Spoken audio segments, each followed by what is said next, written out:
সময় কারোর জন্যই না অপেক্ষা করে না। দেখতে দেখতে 2 বছর 7 মাস হয়ে গেল। আজ থেকে 2 বছর 7 মাস আগে নিজের জীবনের কঠিনতম সিদ্ধান্ত নিয়েছিলাম। নিজের পরিবারের বিরুদ্ধে গিয়ে মা বাবার অবাধ্য হয়ে নিজের ভালোবাসার মানুষকে আপন করে নিয়েছিলাম। যখন সবাই জানতে পারলো আমি বিয়ে করে ফেলেছি কাউকে না জানিয়ে, তখন সবাই বলল আমি ঠকে গেছি। কারণ আমি একজন প্রবাসী ছেলেকে বিয়ে করেছি। সে প্রবাসী বলে আমার পরিবারের কেউ তাকে অ্যাকসেপ্ট করে না, কিন্তু আমি তাকে এতটাই ভালোবাসি যে তাকে আমি কখনো ছেড়ে থাকার কথা কল্পনাও করি নাই। আমি নিজেকে অনেক লাকি মনে করি, অনেক ভাগ্যবতী মনে করি যে আমার হাজব্যান্ড প্রবাসী। সে হোক হালাল পথে রোজগার করে আমাকে খাওয়ায় পড়ায়।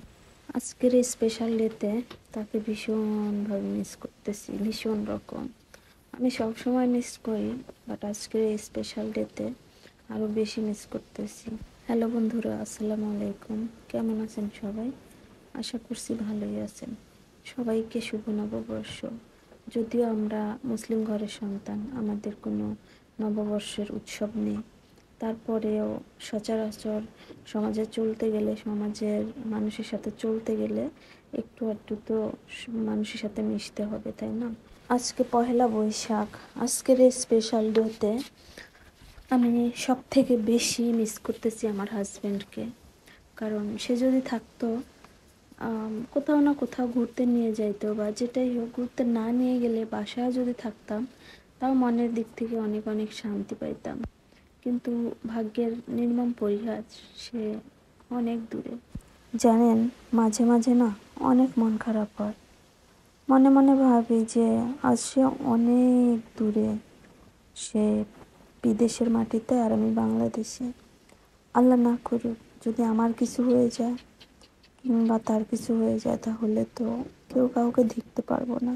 এটা ভেবে অনেক মন খারাপ করে থাকি। কিন্তু মা বাবার সঙ্গে থাকি তো মন খারাপটাও বুঝতে দেই না। আমরা যারা রিলেশন করে বিয়ে করেছি তারাই একমাত্র ভালো জানবে বা ভালো বুঝবে। রিলেশন করে বিয়ে করলে হয় কি, নিজে যদি না খেয়েও থাকি বা একটা টাকাও যদি হাতে না থাকে না, মা বাবাকে কখনো বলা যায় না যে আমাকে কিছু টাকা দাও বা আমার এটা নাই ওইটা নাই। কোনো অভিযোগ দেওয়া যায় না, মনের ভেতরে পুষে রাখতে হয়।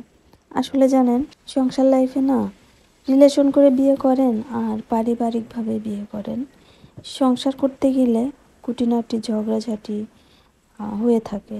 আর বিশেষ করে রিলেশন করে বিয়ে করলে আরও বেশি হয়ে থাকে, যার প্রমাণ আমি নিজে। আমরা কেউ কাউকে ছাড়া থাকতে পারি না, বাট ঝগড়াটাও বেশি লেগে যায়। তো ঠিক আছে, আমাদের লাভ স্টোরি সব কিছু অন্য কোনো ভিডিওতে শেয়ার করব। আজকে ভিডিওটা এখানে শেষ করে দিচ্ছি। সবাই দোয়া করবেন আমার জন্য। আল্লাহ হাফেজ, টাটা।